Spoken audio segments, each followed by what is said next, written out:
আমরা যদি নামাজ পড়ি আল্লাহর কত টাকা লাভ হবে? কথা বলেন, লাভ আছে।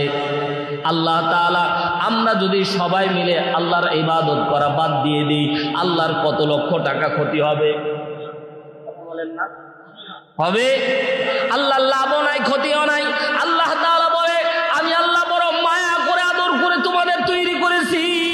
ইন্নী জাইলুন ফিল আরদি খলিফা।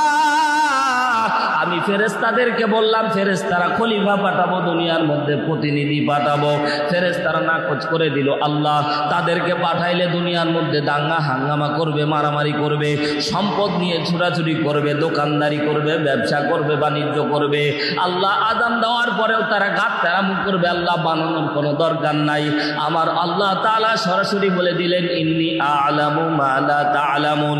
এ বান্দা, এ ফেরেশতারা শুনে নাও, আমি আল্লাহ যা জানি তোমরা তা জানো না, আমি যা বুঝি তোমরা তা বুঝো না। আমি এজন্যই বান্দা তৈরি করব, ব্যবসার মধ্যে সে নিমজ্জিত থাকবে। একদিন পাপ করবে, 2 দিন পাপ করবে, 5 দিন পাপ করবে, 10 দিন, 1 মাস পাপ করবে, 1 বছর পাপ করবে, টানা 1 যুগ পাপ করবে, 12 বছর। এইভাবে গুনাহ করতে করতে বান্দা 60 বছর 70 বছর গুনাহ করবে। তারপরেও যদি বান্দার দিক ফিরে আসে, বান্দা যদি কিবলামুখী হয়, বান্দা যদি আল্লাহর দিকে ফিরে আসে, আল্লাহ বলে, বান্দা 1 সেকেন্ডের একটা তওবাও তোমার জীবনের মোড় ঘুরে দিতে পারে। আমি আল্লাহ তাআলা বললাম 60 বছরের জিন্দেগির গুনাহ করেছো, লম্বা জিন্দেগি তুমি গুনার মধ্যে লিপ্ত হয়ে গেছো। এ বান্দা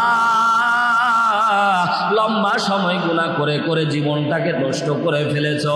আয় বান্দা, ফিরে আয়, ফিরে আয় আমার দরবারে তওবা কর। তওবা করতে দেরি হবে, আমি আল্লাহ করে মাফ করতে দেরি করব না। জোরে একবার বলেন না সুবহানাল্লাহ। আপনি আমি দুনিয়ার মধ্যে যা আমল করি, দুনিয়ার মধ্যে আপনি আমি ভালো কিংবা মন্দ আমল যা করি না কেন, হাদিস কোরআন প্রমাণ করে আপনি আমি কবরে যাওয়ার আগে আল্লাহ তাআলা কবরে ওটাকে পৌঁছায় দিবে। যদি নেকি করেন কবরে পৌঁছে যাবে, যদি গুনাহ করেন কবরে পৌঁছায় যাবে।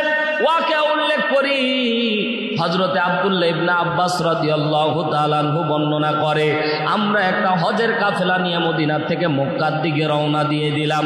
আল্লাহু আকবার। খুব দিলের কানটা লাগিয়ে কথা বোঝার চেষ্টা করবেন। আব্দুল্লাহ ইবনে আব্বাস বলেন, এমন একজন সাহাবী বিশ্বনবীর চাচাতো ভাই ছিলেন, বয়সে অনেক ছোট ছিলেন। আল্লাহু আকবার বল। বয়সে অনেক ছোট ছিলেন, আল্লাহর নবীর সাহচর্যে থাকতেন। খলিফা ওমর যখন খলিফার মসনদে বসা, আব্দুল্লাহ ইবনে আব্বাসের বয়স তখন 24 বছর, টকবগে একজন যুবক, আল্লাহর নবীর সাহাবী।